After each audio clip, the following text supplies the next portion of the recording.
రాణి గాయత్రీదేవి గారికి, రాణి గాయత్రీదేవి గారికి, రాణి గాయత్రీదేవి గారికి, రాణి గాయత్రీదేవి గారికి, రాణి గాయత్రీదేవి గారికి, రాణి గాయత్రీదేవి గారికి, రాణి గాయత్రీదేవి గారికి, రాణి గాయత్రీదేవి గారికి.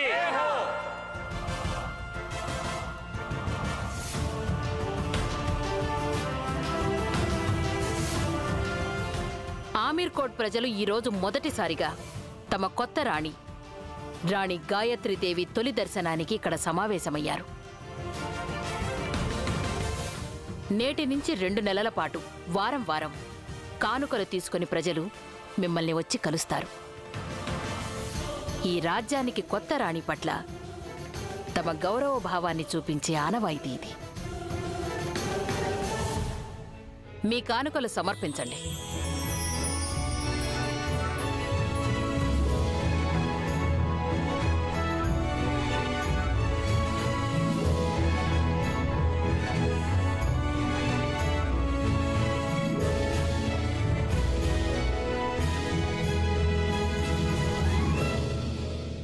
నేను కూడా ఈ ఆమీర్ కోట్ ప్రజల్లో ఒకణ్ణి.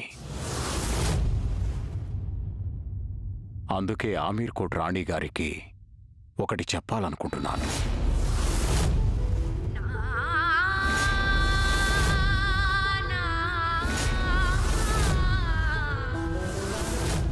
ఈ ఎత్తైన గోడల మధ్య ఇంత పెద్ద రాజమహల్లో మా అమ్మాయి ఉంటోంది. నా మీద ఎందుకో అలిగింది. నన్ను కలవనంటోంది.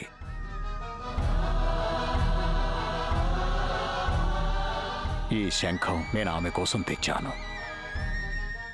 ఆమె మీకెక్కడైనా కనిపిస్తే ఈ శంఖం ఆమెకివ్వండి. ఆమెకు చెప్పండి, ఆమె తండ్రి ఆమెకు ఎన్నో అబద్ధాలు చెప్పాడని, ఆమెను మోసం చేశాడని. అందుకే ఆమె తండ్రి ఇప్పుడు పశ్చాత్తాపడుతున్నాడు. వీలైతే ఆ తండ్రిని క్షమించమనండి. ఇంకొక విషయం కూడా చెప్పండి. అత్తవారింట్లో ఆమెకి ఎన్నో సమస్యలు రావచ్చు. ఈ శంఖం ఆమె ఒంటరిగా లేదని ఆమెకు ధైర్యం చెప్తుంది. ఆమె తండ్రి గారి ఆశీస్సులు ఆమెకు తోడుంటాయి.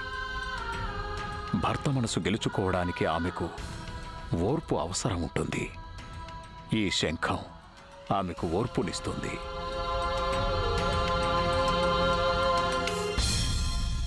వీలైతే ఆమె తండ్రిని క్షమించమనండి.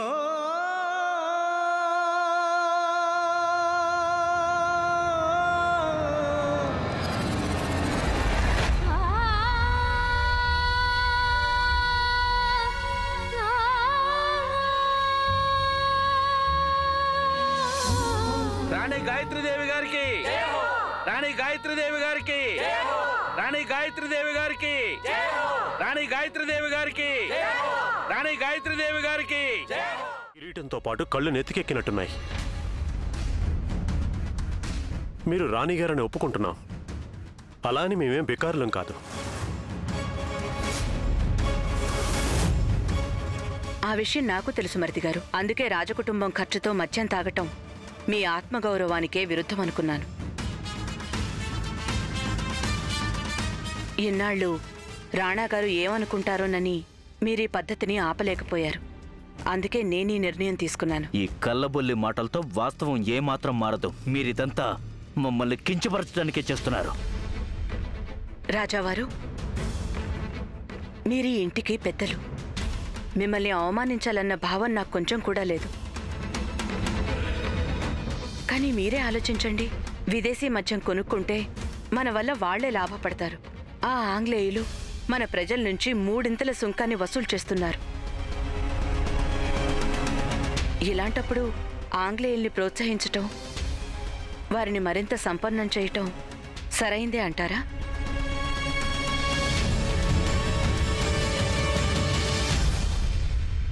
ఈ రాజమహల్ రుణాల ఊబిలో కూరుకుపోయింది. ఈ రుణభారం క్రమక్రమంగా పెరుగుతూనే ఉంటుంది. ఈ పరిస్థితిలో నేను చేస్తున్నవేవి తప్పు కాదంటాను. కుటుంబంలో ఎవరికైనా సరే ఖర్చులు తగ్గించుకోవడం కష్టం అనిపిస్తే ఈరోజు సభలో రాణా గారి ముందు ఈ ప్రశ్నలు అడగచ్చు.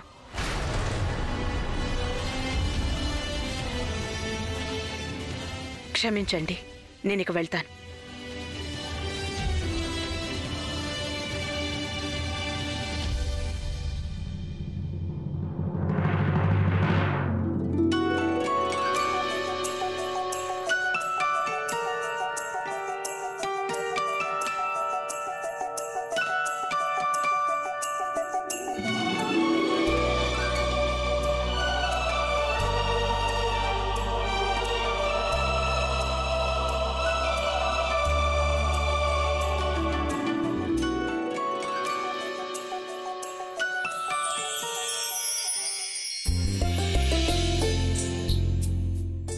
ఈరోజు రాణి గాయత్రీదేవి స్వయంగా వంటలన్నీ ప్రత్యేకంగా చేయించారు. ఈరోజు వంటలన్నీ కొంచెం కొత్తగా అనిపించొచ్చు. అందరికీ నచ్చుతాయని ఆశిస్తున్నాను.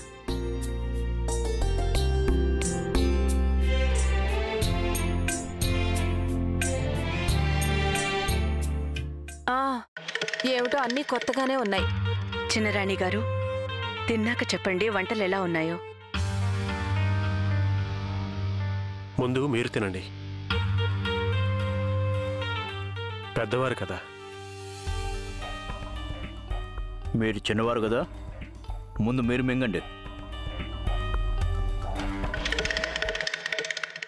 వంటలు బాగున్నాయి కదా రాజావారు? రుచి కొంచెం కొత్తగా ఉంది.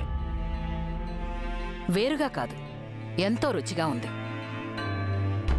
రాణి గాయత్రీదేవి, చాలా బాగుంది.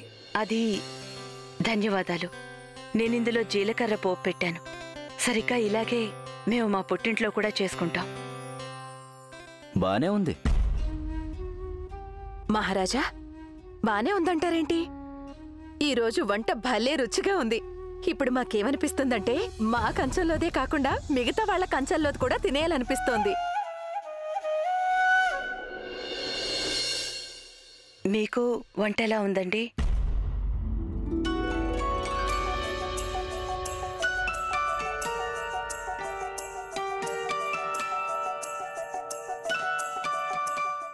బాగానే ఉంది. ఈ రోజు రుచులు ఇంత వేరుగా ఎందుకున్నాయి? ఇందులో మసాలాలు, నెయ్యి బాగా తక్కువగా వేశాం. ఈ రోజు నుంచి ఈ ఇంట్లో ఇలాంటి వంటలే వండుతాం. అంటే మనం తింటున్నది నిరుపేదలు అన్నవా? మహారాజా, మరి నిరుపేదలేం తింటున్నారు?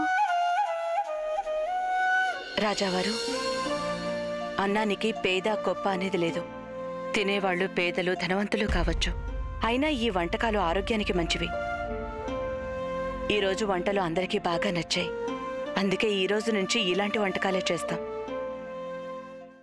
ఏదో అలా అనేసాం. ముందు మాకు చెప్పలేదు కదా ఈ వంటకాల్లో నెయ్యి, మసాలాలు లేవని. రాజమాత, ఒకవేళ మీరు మాకు ఖైదీల తిండి పెట్టాలనుకుంటే మమ్మల్ని జైలుకి పంపించచ్చు కదా. గట్టిగా చెప్పొద్దు. వారి ముందు ఇలాంటి మాటలు మాట్లాడొద్దు. నిజంగానే జైలుకు పంపించేస్తారు.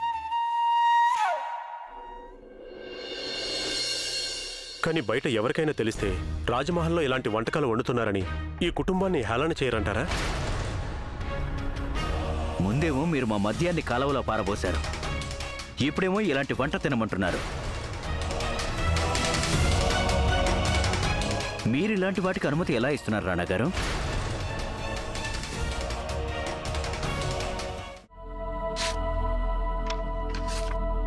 మీ రాణిగారు తొందరలో ఉండి మా గదిలో తమ కాలి పట్టీలు వదిలేశారు. వెనక్కి పంపిస్తున్నాం. మేము మీకోసం ఎదురు చూస్తున్నాం. రాణా ఇంద్రవదన్ సింగ్ దేవ్.